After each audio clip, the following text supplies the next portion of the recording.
Namaskar.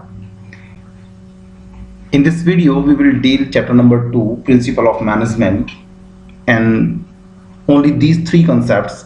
First, scientific management, principle of scientific management, techniques of scientific management. These three things are going to be dealt in this video. Let's start one by one. First of all, before introducing these three concepts, we need to understand that as far as 12th class syllabus is concerned, only classical thought of management is the part of syllabus, right? In classical thought of management, we will deal in scientific management by Frederick Winslow Taylor, administrative management by Henry Fayol, and this bureaucratic management by Max Weber. It is not the part of 12th class syllabus. Especially we will deal in scientific management, F.W. Taylor, administrative management by Henry Fayol. Only these two is the part of 12th class syllabus, right? Frederick Winslow Taylor. First of all, we need to take a look over the life journey of F.W. Taylor. He was born on 20th March 1856, and he was American mechanical engineer. He was apprenticeship mechanist in 1874 and executive Midwell Steel Company in 1884. He also got selected as professor at Tuck School of Business, founded in 1900. He became president of American Society of Mechanical Engineers from 1906 to 1907. For 1 year, he was president of American Society of Mechanical Engineers. He was known for his writings, especially articles in newspapers and magazines. The Principle of Scientific Management, a series of articles published in the American magazine during March-May 1911. Later it was published as a book. A piece rate system in June 1895. The making of a putting green, a series of articles published in 1915.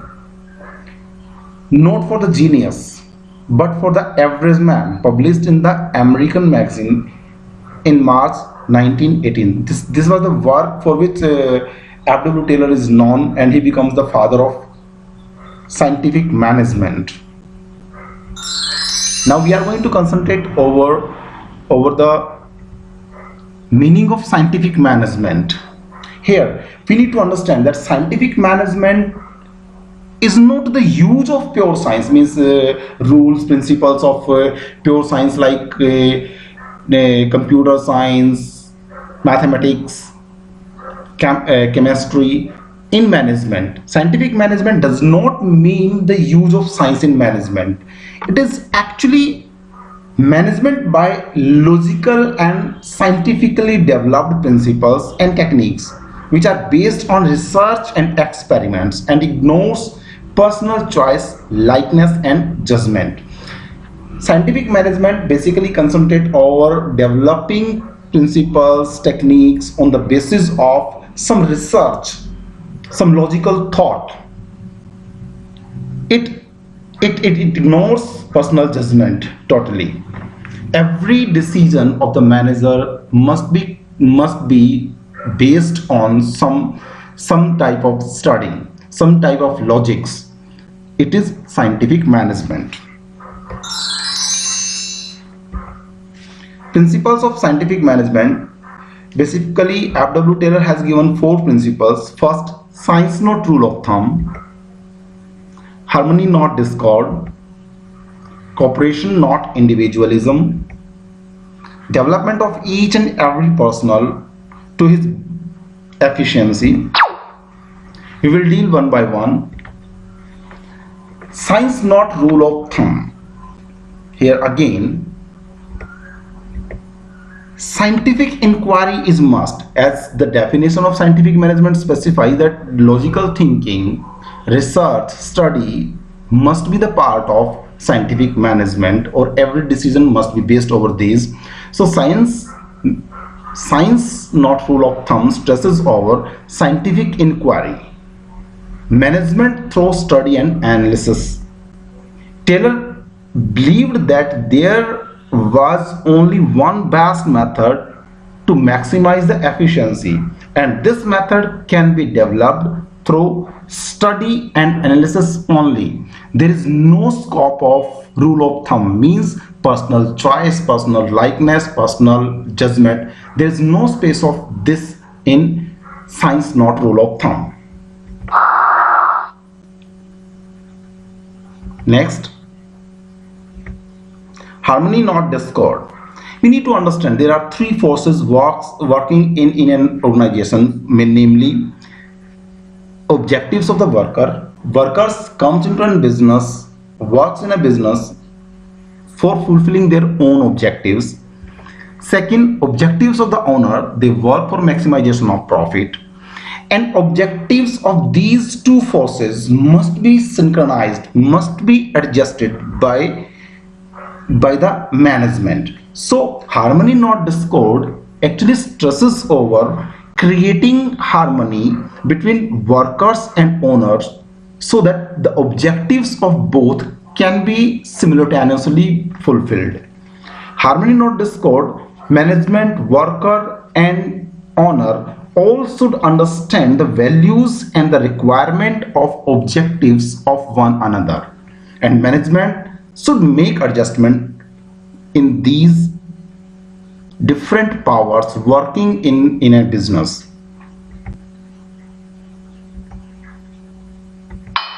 Now next, cooperation not individualism. This principle is actually the extension of harmony not discord.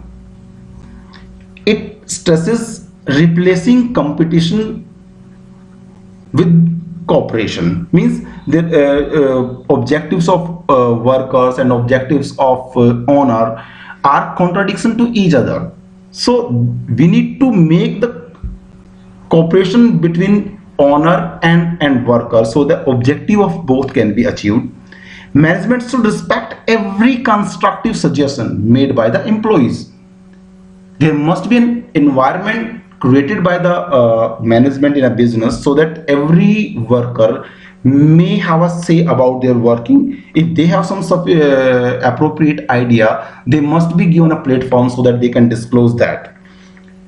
Management and workers should work smoothly side by side.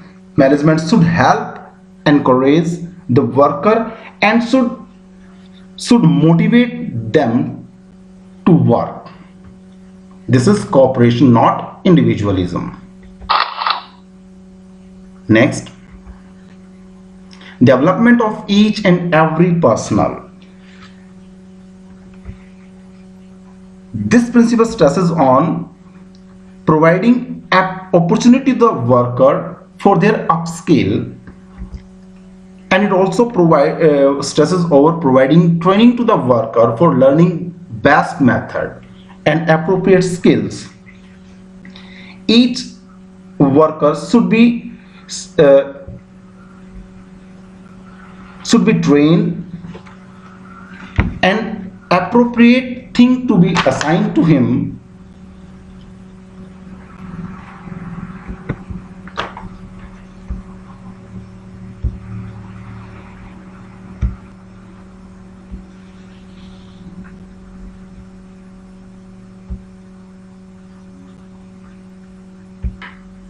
each worker should be scientifically selected, and each worker should be scientifically trained. The work assigned should be according to his mental and physical capabilities. There must be a space for efficient worker to do or to produce more and to earn more. This is development of each and every personnel. These four principles, namely sign not rule of thumb, harmony not discord, cooperation not individualism, and development of each and every personnel, are given by F.W. Taylor, known as Principles of Scientific Management. Now, we will concentrate over the techniques of scientific management. Again, these are also given by F.W. Taylor. There are 7 techniques of scientific management, namely functional foremanship. Next, standardization and simplification of work, method study, motion study, time study, fatigue study, and differential piece-based system. We will deal one by one. Functional foremanship. This technique, by this technique, F.W. Taylor actually stresses dividing whole work of the factory manager into 2 parts, namely planning in charge and second production in charge. मतलब F W. Taylor ने factory manager के काम को 2 incharges में distribute किया. ये 2 in charge factory manager के under काम करेंगे, planning in charge and production in charge. And further there are 4 officers, foremen under planning in charge, namely instruction card clerk, route clerk, time and cost clerk, discipline clerk. These 4 foremen work under planning in charge, and further 4 foremen work under production in charge, namely speed boss, gang boss, repair boss, and inspector. Further, worker means under functional foremanship technique given by F.W. Taylor, factory manager is being assisted by 2 managers, namely planning in charge and production in charge. Further, these planning in charge and production in charge are being given 4 men, like under planning in charge there are instruction card clerk, route clerk, time and cost clerk, and disciplinarian. Under production in charge there are 4 foremen, speed boss, gang boss, repair boss, and inspector. These 8 foremen will actually give order to the worker, means every worker need to work under these 8 foremen, 4 foremen from the planning side and 4 foremen from the production in charge side. These 8 foremen will order, or every worker need to work under the foremanship of these 8 foremen, right? And now we are going to specify their work. First, we will start from the planning in charge side. Instruction card clerk.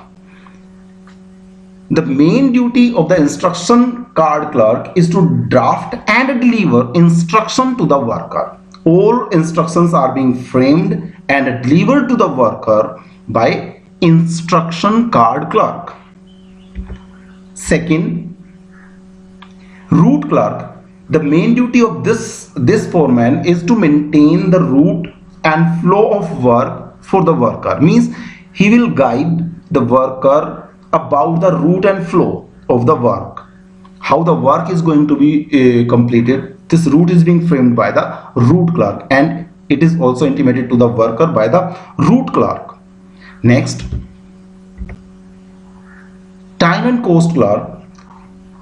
The duty of this foreman is to maintain time and cost record of the work. कौन सा worker किस time कहाँ present होगा, कौन सा worker या किस worker ने किस जॉब पे कितने टाइम तक काम किया. All these record, and further it is to be evaluated on the basis of cost by time and cost clerk. Fourth, discipline. This foreman maintain rules and confirm that these are followed by the worker. Means rules, regulations are being maintained by disciplinarian, by this foreman under planning in charge. Now we will go to the production side. Speed boss. His duty is to see the flow of work in factory run on set timeline. Means speed boss confirm that every work is going to be completed on time. It will take look of working of every worker, whether they are doing the work on the set timeline or not. This is the responsibility of this speed boss. Next, gang boss, his duty is to see the availability of tools and materials on set time and place. ये gang boss ये confirm करता है कि हर worker को जो सामान उसको required है, जो टूल उसको रिक्वायर्ड है, वो सेट टाइम और प्लेस पे अवेलेबल हो. मींस अगर कोई अवेलेबिलिटी नहीं होती, then it is the fault from the gang boss side, right. Next, as the name suggests, repair boss, his duty is of repairs, to see all repair and maintenance of factory work, whether it is machine, tool. This foreman need to see every repair work undertaken in a factory, right. Next, inspector. This is the last in charge, under production in charge. His responsibility is to confirm all qualitative standards of product. Means जो products worker ने बनाए हैं, inspector का काम उस product को check करना है कि वो according to set quality standard है कि नहीं है, और अगर नहीं है तो फिर उसकी रिस्पॉन्सिबिलिटी सेट करना कि ये किसकी तरफ से गलती हुई है, right. This is functional foremanship. It is the extension of principle of division of work. Functional foremanship is actually the extension of principle of division of work, where specialization is being created.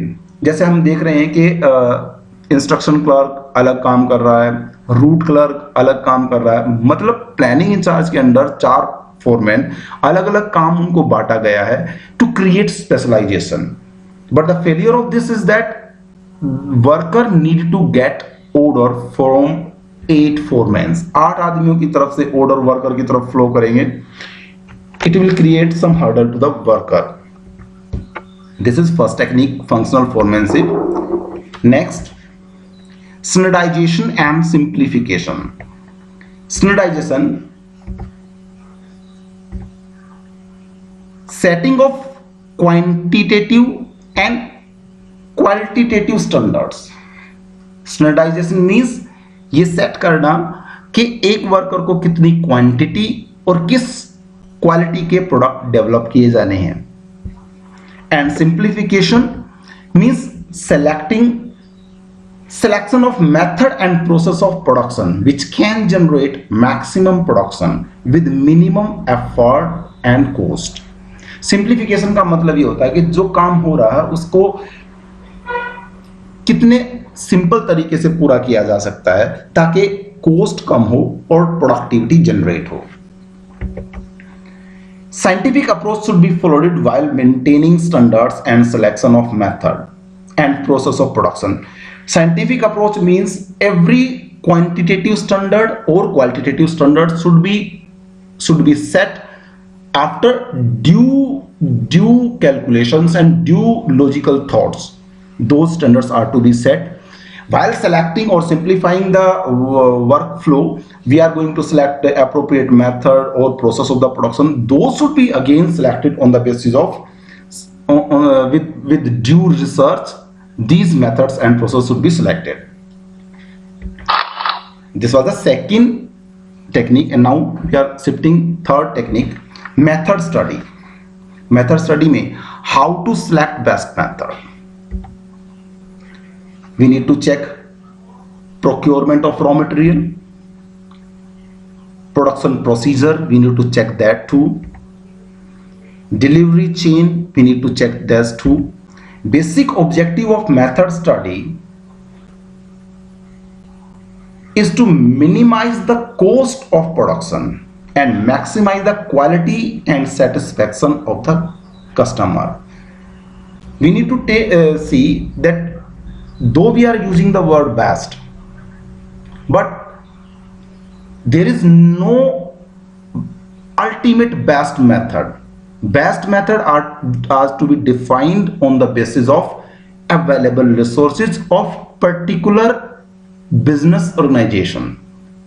मतलब ये कि हम best method की कोई ये definition नहीं ले सकते कि ये अल्टीमेट बेस्ट मेथड है, इसको जो भी यूज करेगा उनके लिए ये बेस्ट मेथड होगा.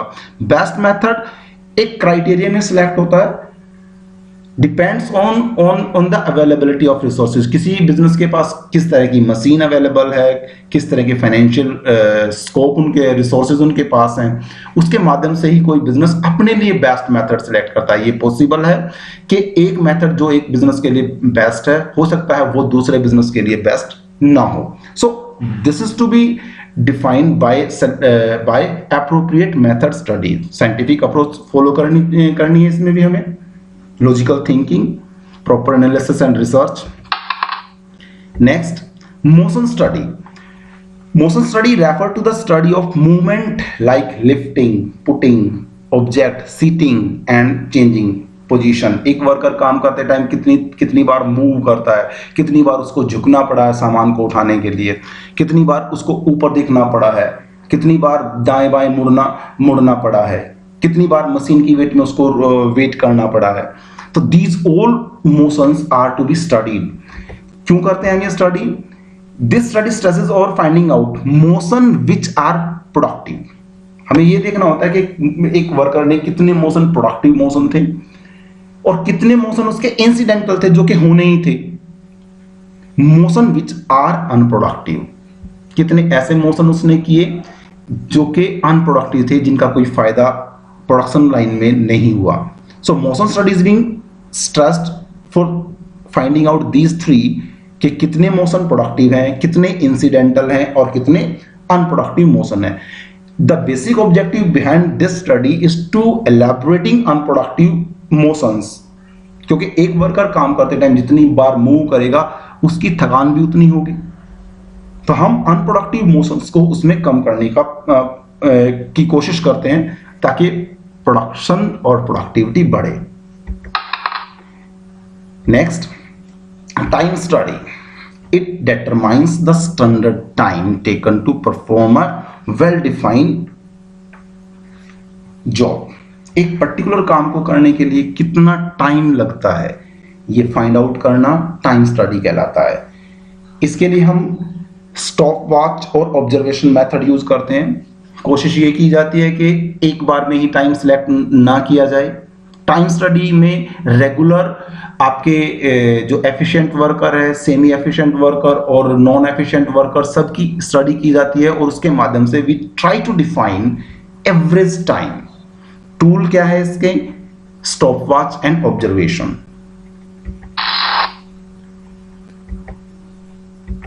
Now fatigue study. काम करते हैं तो थकान भी होती है. Fatigue study seeks to determine the amount and frequency of rest interval in completing a task. किसी काम को पूरा करने के लिए कितने रेस्ट की जरूरत है और कितने टाइम बाद रेस्ट की जरूरत पड़ती है. This is being studied under fatigue study.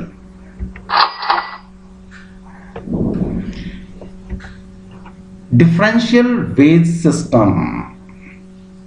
Differential wage system का मतलब यह है कि हम वर्कर की एफिशिएंसी के अकॉर्डिंग उसको वेजेस पे करें.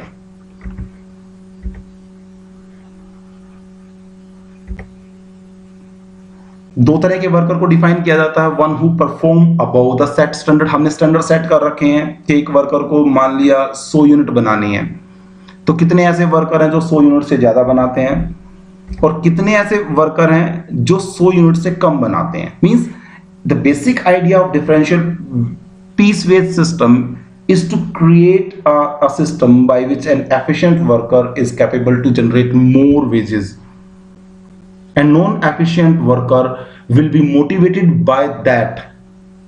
एक ज्यादा काम करने वाला ज्यादा कमा रहा है तो कम काम करने वाला भी उस स्टैंडर्ड पे पहुंचने का प्रयास करेगा. Differential wage rate system work over this. It separate workers into two parts. One who perform above the standard or on the standard, and second who perform below the standard. Let's see an example. एक ऐसी situation है कि जिसमें मान लिया कोई worker 100 unit से कम बनाता है तो उसको 20 रुपीज पर यूनिट पे किया जाएगा। मतलब अगर किस 100 यूनिट से हमारा सेट स्टैंडर्ड है और 100 यूनिट से कम यदि जो कोई बनाएगा तो उसको 20 रुपया पर यूनिट पेमेंट करेंगे, और 100 यूनिट या उससे ज्यादा कोई वर्कर बनाएगा तो हम उसको 25 रुपीज पर यूनिट पे करेंगे। ये एक सेट स्टैंडर्ड मान लिया एक बिजनेस में है, और उसके दो वर्कर, एक वर्कर ने 90 यूनिट प्रोड्यूस करी हैं, दूसरे वर्कर ने 120 यूनिट प्रोड्यूस करी हैं। तो जो वर्कर फर्स्ट वर्कर है उसने 90, because it is below to the standards, तो उसके लिए हम बिलो स्टैंडर्ड की रेट लागू करेंगे, 20 रुपीज पर यूनिट पे करेंगे तो उसको 1800 रुपया मिलेगा। सेकेंड वर्कर जिसने 120 यूनिट बनाई है, 100 यूनिट से ज्यादा बनाई है उसने, अबव द स्टैंडर्ड है, तो उसके लिए हमने रेट क्या सेट किया, 25 रुपीज पर, और उसको जनरेट होगा 3000।